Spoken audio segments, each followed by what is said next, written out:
to the second talk of today's New Voices on Women in History of Philosophy conference. And I'm very much looking forward to hear Giulia Guidara. She received her PhD degree in humanities from the University of Trento, and currently she's a postdoctoral fellow at the University of Pisa. Her research focuses on late ancient and medieval astrology and on the reception of late ancient theories of human freedom in Latin medieval philosophy. The title of her talk today is Female Humanism, Gender Stereotypes and Self-Perception in Isotta Nogarola and Cassandra Fedele. And we will have half an hour for your talk and then a 10 minutes slot for questions and answers. And I am very much looking forward to hearing you speak, and thank you so much for being here. Floor is yours. Good morning, and today I will talk about female humanism, and in particular about two humanist women, Isotta Nogarola and Cassandra Fedele, who challenged patriarchal limitation by means of literary devices. Female humanism of the 15th century have a particular interesting cultural phenomenon. The interest that these figures arose is due, on one hand, to their extraordinariness. Indeed, female humanists are women of the middle upper classes who, in stark contrast to the practices of the time, received a typically male training, that is, a training based on the study of classical language, such as Latin and sometimes Greek, and of the main literary, historical, and philosophical works composed in such languages. On the other hand, such female humanists are also interesting because they highlight a certain ambiguity of the level of ambiguity on the patriarchal system, which, albeit in an attenuated form, is still present today. In words, the raising of the level of women education is encouraged, since it is presented as a mandatory step for women's emancipation and therefore for the progress of society. However, education and emancipation do not go hand in hand, given that social condition and gender stereotypes prevent women from accessing the professions for which they are trained. The fact that women also began to receive a classical education in the 14th century was certainly thrown up. The female humanists of the time received a classical education only thanks to the support of their families and, in particular, their fathers, who believed that the education of women in the liberal arts was an essential component of social progress. Furthermore, these female humanists also found some support from other men outside the family circle, with male humanists often encouraging this youngest lady to give public speeches. Generally, however, the acclaim enjoyed by the female humanists had a deadline coinciding with marriageable age. At that point, the extraordinariness of the female humanists was subordinated to their being women, and thus marriage or entry into a convent was subsequently expected of them. Some, however, tried to trace out a third way to make their study into a profession, just like their male humanist counterparts. Isotta Nogarola, for example, refused both marriage and the convent and chose to devote herself to study and writing with the support of her family first and later of a patron, Ludovico Foscarini. Cassandra Fedele long sought a patron who would allow her to continue her literary activity through into adulthood, and only married when, due to a series of adverse circumstances, it was certain that she would not find such a patron. Nogarola and Fedele are women who fought to carry out traditionally masculine activity, such as writing, participating in public discourse, and questioning the social norm of the time. So, what were their views on what were commonly considered female specificities? What was their attitude to gender stereotypes? And how did they perceive themselves in light of such stereotypes? To answer these questions, let us discuss Nogarola's literary dialogue on female nature entitled De pari aut impari evi atque ade peccato, translated as Dialogue on the Equal or Unequal Sin of Adam and Eve, as well as some letters from Fedele to various European noblewomen, in which the recipients are presented as role model for the female sex. The first point that I will discuss today is female nature. Nogarola's idea of female nature first emerged in De pari aut impari evi atque ade peccato, one of the first European texts to discuss the differences between men and women. The work is a dialogue which may have actually occurred between Nogarola and Foscarini, her patron, at the time when the dialogue was written, and Foscarini was also the mayor of the city of Verona, where Nogarola lived. The two interlocutors discuss St. Augustine's thesis that Adam and Eve are equally guilty because both have sinned of way of pride, but that the sins they have committed are different. And this difference is due to the fact that the man and woman have by nature different characteristics. This thesis gives rise to a discussion on who, between Adam and Eve, is most responsible for original sin, and thus, consequently, the damnation of the entire human race. According to Foscarini, the greatest responsibility for original sin rests with Eve, since it was she who, with her example and words, sped Adam to disobey God. Her sin, Foscarini says, stems from pride, a thirst for knowledge, and a lust for power, with Eve violating the divine prohibition because she believed that by doing so, she would be able to equal God. The proof of her greater guilt would reside in the fact that her pain is greater than that of Adam, supported by the fact that she experiences not only the same difficulties as men, but also the pains of childbirth and submission to her husband. Nogarola, on the other hand, argues that the responsibility for original sin rests primarily with Adam. God, she says, had great expectation of Adam, creating him to rule over the earth, and for this reason, he had addressed the divine prohibition on eating the forbidden fruit to him and him only. Adam should have been grateful to God and therefore faithful. This, however, does not apply to Eve, according to Nogarola, who had not received any prohibition from God and who had been created for a more modest function, namely, to keep Adam company. That Eve is less guilty than Adam would be demonstrated by the fact that her punishment is lighter, according to Nogarola. On the other hand, it could not be otherwise, since Eve, she says, Nogarola says, is naturally inferior to Adam. And sins are more serious when they are committed by more perfect entities.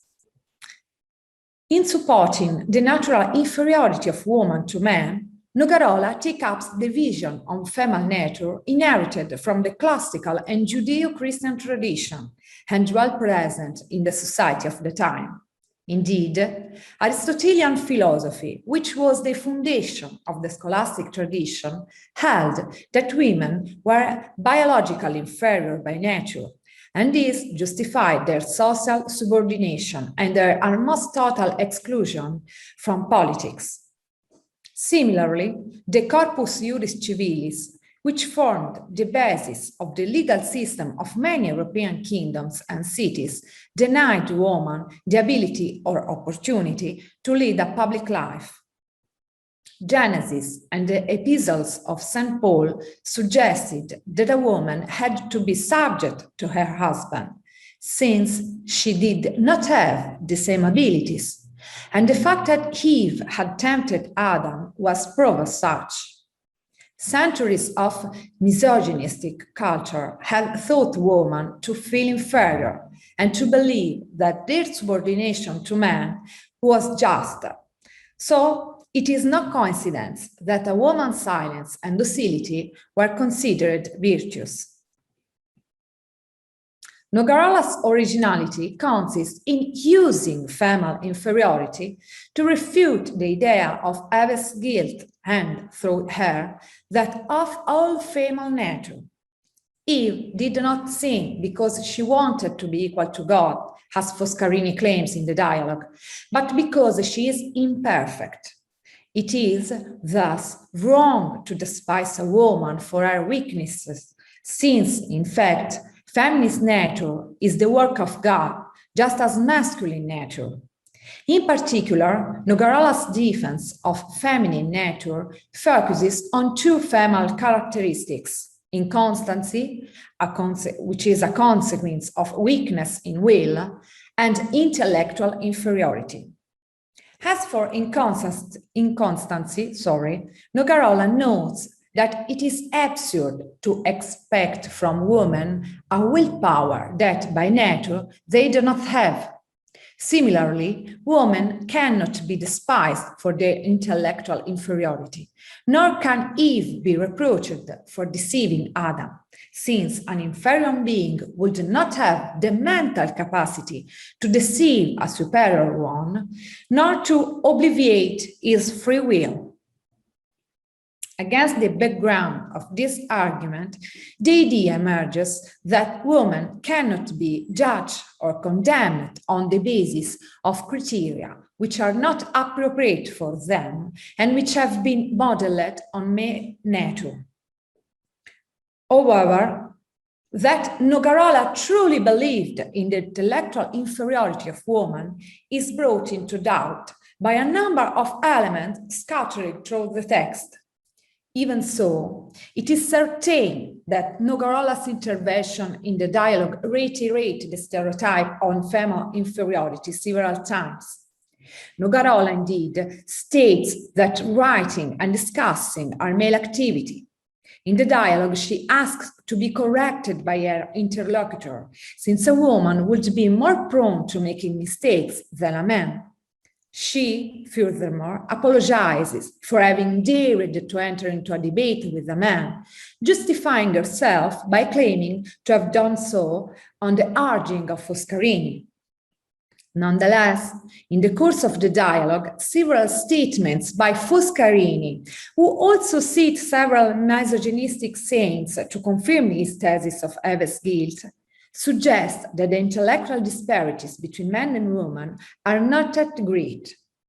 In his second intervention in the dialogue, Foscarini acknowledges that Nogarola is certainly very skilled at arguing and writing, and that he himself is in difficulty in finding adequate answers. Furthermore, Foscarini demonstrated the thesis of Eve's guilt precisely by refuting the female intellectual inferiority claimed by Nogarola, because Foscarini claimed that Eve sinned not out of intellectual weakness, but out of ignorance.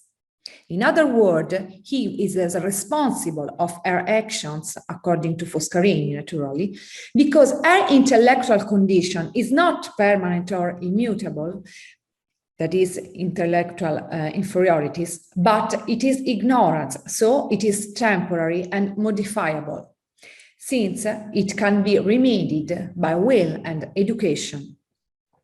Eve's intellect, therefore, is not weak, since it is the work of God, and proof given by the fact that the snake tempts the woman with questions, since he does not dare address her with a direct request. At the end of the dialogue, Foscarini's consideration on the female intellect also seems to convince Nugarola, who argues that the arguments of her interlocutor would be difficult to refute, even for a well-educated man. In such a way, Nugarola, that is the author also of Foscarini's statements, implicitly recognized her ability to discuss just well as a man. However, it is not clear that between the two dialoguing parties, Foscarini is the one most inclined to recognize gender equality.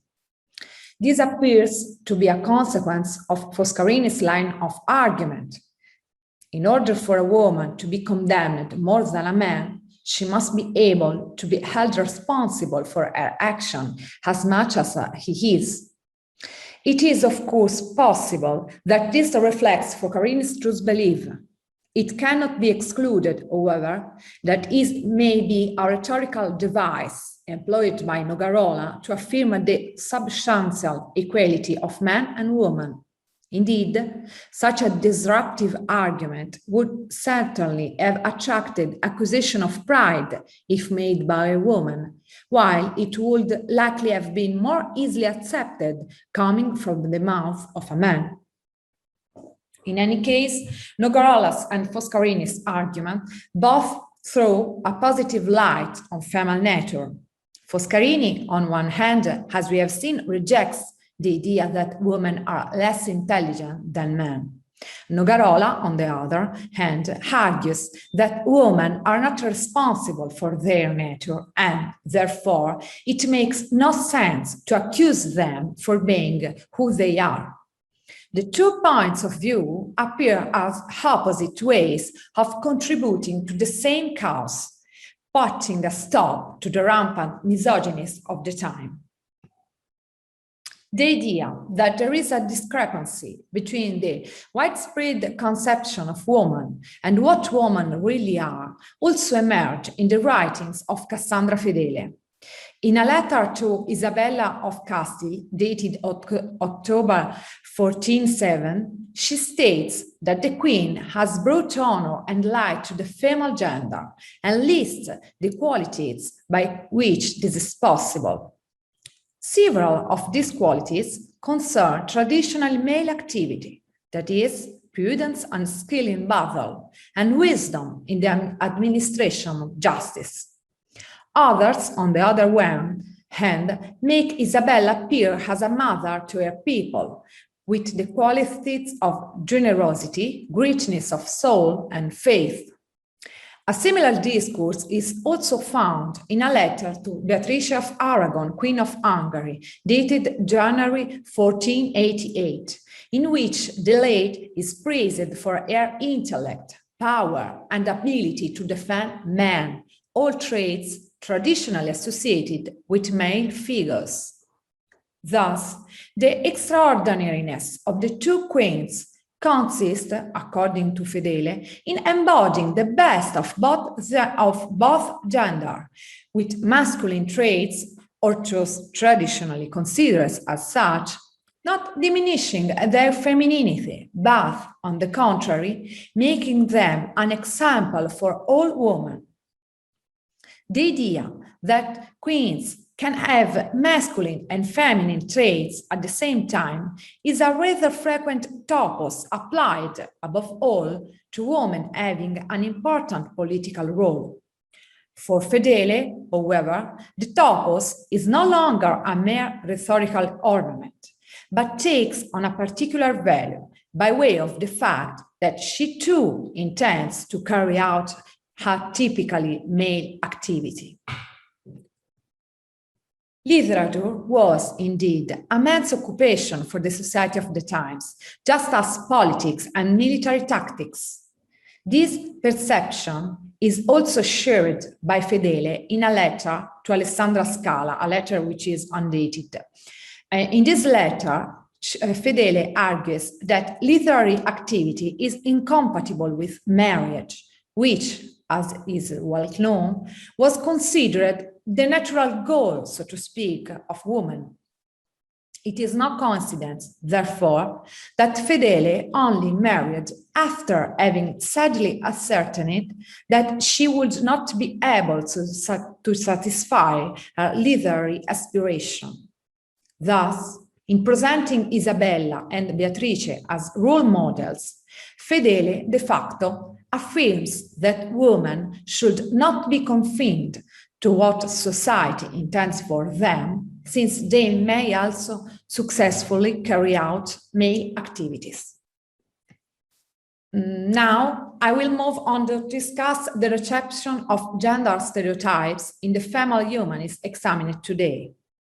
The idea that literary activity was not suitable for a woman was supported by a number of gender stereotypes. In their writings, Nogarola and Fedele examine two of them in particular, in order to show their groundlessness. In De pari aut impari evia quea de peccato, Nogarola argues against the stereotypes according to which, in a woman, the impulse for knowledge comes from pride and a desire for power. This stereotype is introduced in the text by Foscarini, who uses this to argue that Eve sinned because she wanted to acquire knowledge, and thus she wanted to become equal to God. Eve's intent would have been the same as that of demons, so that her aspiration for woman's knowledge would naturally be demonic. Nogarola then refutes this thesis by saying that the search for knowledge by woman is not, in fact, comparable to the impulse that drove demons to rebel against God. In fact, this search is not born of pride, but rather of a natural tendency uniting all human beings.